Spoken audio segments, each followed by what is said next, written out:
hello guys, hello samay football yi bëggee ziarwaat ne yoo joxo ci seen wàccuwaay ñu déglu Bakary Cissé li mu wax ci Sadio Mané bii ñëw équipe nationale bii dem ak li mu koy dundee affaire yooyu ak li mu ciy dépassé ak yu mel noonu Bakary Cissé mooy jàppale Sadio Mané ci wàllu xelaat gi day koy def bul def nii nee nga war a def ayca ñu def.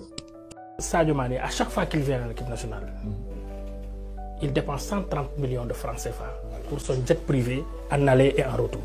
Fépp fu mu jëm benn yoon laa gis ni. non j'ai pas entendu su fekkee mën nga ko leeralaat encore. ma ne Sadio Mané à chaque fois qu'il vient en équipe nationale. il prend un jet privé qu'il paye 100 000 euros aller 100 000 euros retour ça fait 200 000 euros ça te fait 130 millions de francs CFA. chaque match de l'équipe nationale chaque match de l'équipe nationale. je pèse bien mon mot pour gagner voilà comme Hadim l'a dit pour gagner 2 millions. D'accord. Parce que boo gagner si tu gagnes si le Sénégal gagne. Prime de match c'est 2 millions plus ta prime de sélection ça fait 2 millions 500 donc à chaque fois qu'il vient en équipe nationale il prend sur lui 130 millions de francs CFA keroog match dafa jeex 1h30 après il a repris son vol il est reparti. son vol mooy c'est un jet privé. waaw xam nga c'est important. yow fekkee nga Malawi bu match bi jeexee mu jël vol bi dem xam nga donc c'est pour vous dire que les sacrifices qu'il fait. mais c'est important aussi de parler aux Sénégalais pour que les gens puissent comprendre. xam nga man moi qui suis son conseiller.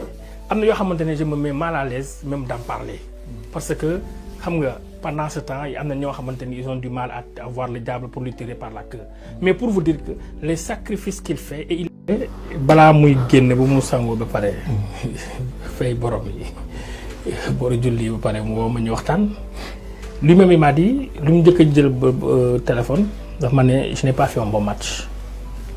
ma ne ko ah bon tu trouves mu ne ma ouais j'ai pas fait un bon match j'ai pas été bon ma ne ko tu as touché ton premier ballon à la 6e minute tu n'es pas bien entré dans le jeu mu ne ma effectivement mu ne ma mais bon on tourne la page et puis on se prépare pour l'avenir donc Sadio je pense que moom ci boppam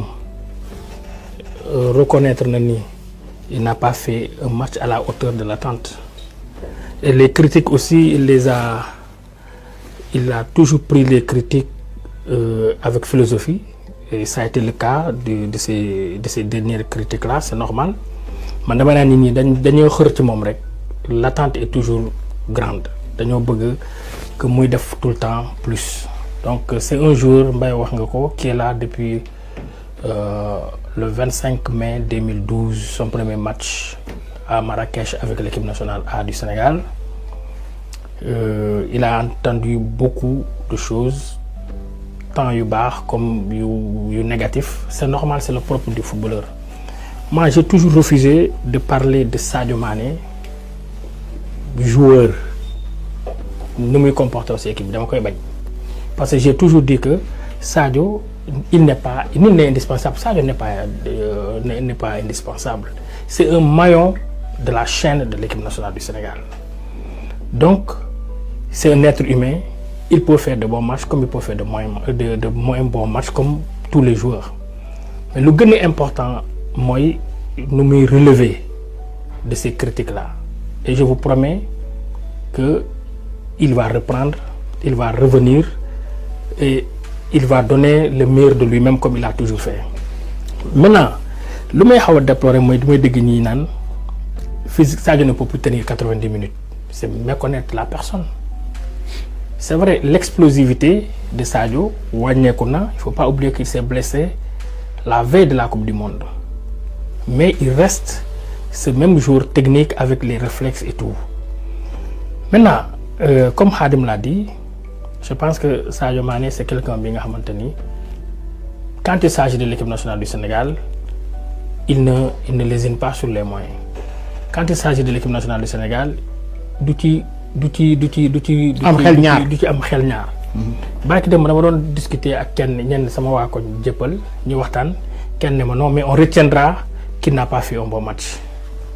Bon, moi je ne suis pas là pour faire l'économie de ce que Sadio a fait, mais le match contre le Soudan, toutes les actions offensives du Sénégal ont été amorcées par Sadio Mané. C'est vrai qu'il a manqué un but. Ça c'est normal. Mon bëggoon na ko dugal. Il avait man sama newoon naa ko mais yow le ballon là la moo tax dóoroo ko ci suuf mu ne ma j'ai fait le plus facile mooy ñëw cof bal bi malheureusement mu dal ci góol bi mu ne ma loolu c'était un but mais il est tombé sur un gardien, il était là pour ça. Mais comme je l'ai dit, ces critiques-là, Sadio Mané les a toujours considérées comme des critiques positives. Donc, il sait qu'il y en aura d'autres.